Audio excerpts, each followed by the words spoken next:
नमस्कार। हमारे श्रुतियों की आज्ञा है मनुष्य बनो, मनुर्भव। इसका अभिप्राय है कि हम सब मनुष्य नहीं हैं, या आप यूं कहें कि शरीर जरूर मनुष्य का मिला हुआ है, लेकिन हमारी आत्मा या हमारा अंतःकरण मनुष्य का नहीं है। तो हमें मनुष्य बनाने के लिए वेद कहते हैं कि आप मनुष्य बनो, यानी अपने अंदर से भी मनुष्य बनो, क्योंकि अंदर से हम सब अधिकतर पशु ही हैं। सारा आचरण पशुवत ही होता है। काम, क्रोध, मद, लोभ, ये सब जितनी चीजें हैं, सब पशु के लक्षण हैं। तो वे कहते हैं कि मनुष्य बनो। अब अगर गहराई से विचार करके देखें तो मनुष्य बनने के क्या साधन हैं, कैसे हम मनुष्य बने। मनुष्य बनाने के लिए ही इस संसार में अनेक धर्म, संप्रदाय, इष्ट, महापुरुष आदि आए और बनाए गए। अनेक प्रकार के धर्म बने।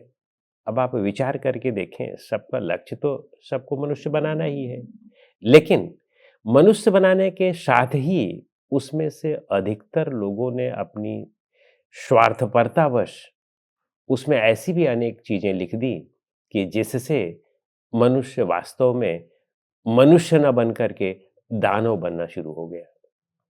उतावलेपन में ढेर सारी चीजें ऐसी कह दी गई उन धर्मों में, उन धर्म ग्रंथों में, कि बस हमारा ही धर्म ग्रंथ श्रेष्ठ है, जो कुछ हमने कहा है बस वही श्रेष्ठ है, हमारे ही महापुरुष श्रेष्ठ हैं, हमारे महापुरुष भगवान हैं या भगवान पुत्र हैं, हमारा ही जो चीजें हमने बताई हैं बस उन्हीं से ही स्वर्ग मिल सकता है, उन्हीं से ही मोक्ष मिल सकता है। बाकी और जितने दूसरे धर्म ग्रंथ हैं, दूसरे महापुरुष हैं, वे जो बताते हैं उससे आदमी नरक की ओर जाता है।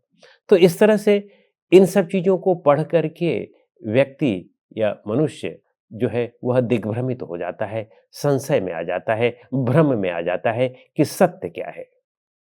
सत्य को जानने के लिए हमें विवेक की आंख की जरूरत होती है। धर्म ग्रंथ आदि निश्चित रूप से पढ़ने चाहिए, लेकिन उसके साथ ही विवेक धारण करना चाहिए। सभी महापुरुष पूज्य हैं, सभी धर्म ग्रंथ पूज्य हैं और सभी देवी देवता पूज्य हैं, लेकिन विवेक से जो बातें सिद्ध नहीं होती हैं, हमें उनको नहीं मानना चाहिए। ऐसा भी हो सकता है कि कुछ ऐसे भी महापुरुष मिलेंगे आपको जिनकी कुछ बातें आपको अच्छी लगेंगी और कुछ बातें विवेक शून्य होंगी। तो आप उनकी जो विवेक युक्त बातें हैं उनको मान लीजिए, जो विवेक शून्य है उनको हटा दीजिए। जिनका प्रकृति की कारणकार व्यवस्था से कोई संबंध नहीं है उनको हटा दीजिए।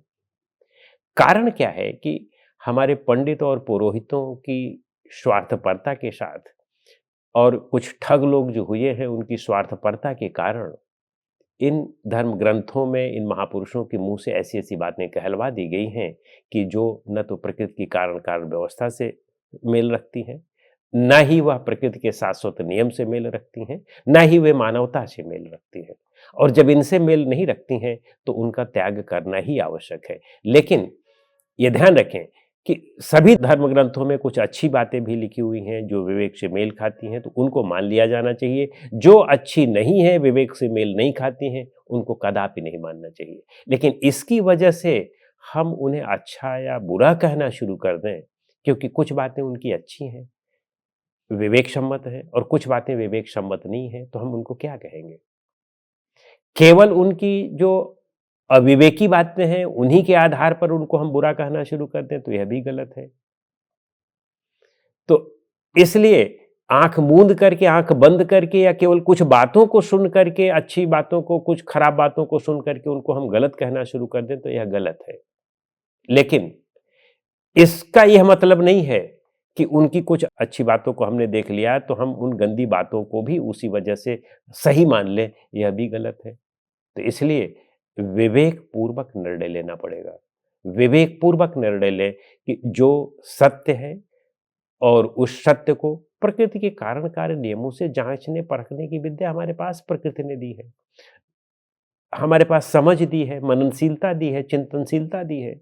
उसका हमें उपयोग करना चाहिए और उस उपयोग के सहारे हमें सत्य और असत्य का निर्णय लेना चाहिए। किसी भी चीज में हमें पूर्वाग्रह नहीं पालना चाहिए। पूर्वाग्रह को छोड़ करके ही सत्य को पाया जा सकता है। जहाँ आप आग्रह रखेंगे किसी भी चीज़ में, आप वहाँ बंध गए। इसलिए बंधिए नहीं, मनुष्य बनना है। हिंदू, मुस्लिम, सिख, ईसाई नहीं बनना है, मनुष्य बनना है। पहले मनुष्य हैं, फिर उसके बाद आप हिंदू, मुस्लिम, सिख, ईसाई हैं, या और जो कुछ भी आप बनना चाहें वो बन लें। लेकिन पहले हमें मनुष्य बनना है, और उस धर्म की जो बातें आपको मनुष्यता की ओर ले जाती हैं उनको मानिए, और जो मनुष्यता की ओर नहीं ले जाती हैं उनको परित्याग कर दीजिए। लेकिन इससे गलत और सही किसी को मत बताइए, क्योंकि कुछ चीज़ें सही हैं, कुछ चीज़ें गलत हैं, और कुछ चीज़ें ऐसी भी हैं कि जो लोगों ने उन महापुरुषों के मुँह से अपनी तरफ से कहलवा दिया है। कुछ ऐसे ग्रंथ लिख दिए हैं और कहलवा दिया है कि ये फला-फला लोगों ने कहा है। यद्यपि उन्होंने वास्तव में नहीं कहा है, लेकिन अपने मुँह से जो है अपनी बात को फैलाने के लिए उनका मुँह के इस्तेमाल का कर लिया गया है। तो इसलिए हम ये कहें कि वो सत्य है, तो ऐसा नहीं है। तो इसलिए इस बात का ज़रूर ध्यान रखें कि कौन चीज़ें कैसी हैं, उस आधार पर उसको माना जाए। इस आधार पर बिल्कुल ना माना जाए कि वह कितने बड़े हैं, कितने महापुरुष हैं, कितने उनके फॉलोवर हैं।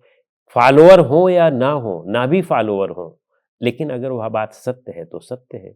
और इसका एक नियम, आप जैसे मैंने बताया कि प्रकृति के नियमों से देख लें कि प्रकृति का नियम क्या है, कि जिसका जन्म होता है उसकी मृत्यु भी निश्चित है, और मृत्यु का कोई निश्चित समय भी नहीं है।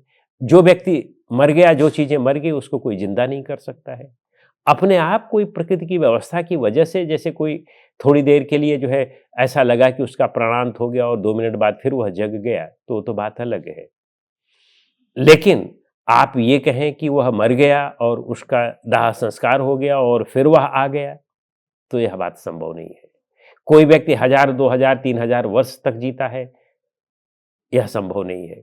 कोई व्यक्ति जो है वह आसमान में चल लेता है, यह संभव नहीं है। तो जिस धर्म ग्रंथ में जिस जगह पर ये चीज़ें बताई गई हैं, उनका परित्याग करना चाहिए, और जहाँ पर ये नहीं है, प्रकृति के कारण कार्य व्यवस्था के अनुसार चीज़ें हैं, उन्हें ग्रहण कर लेना चाहिए। बस हमारा विवेक ही सत्य और असत्य का निर्धारण कर सकता है, और विवेक का मतलब ही है सार-असार का निर्धारण कर देना।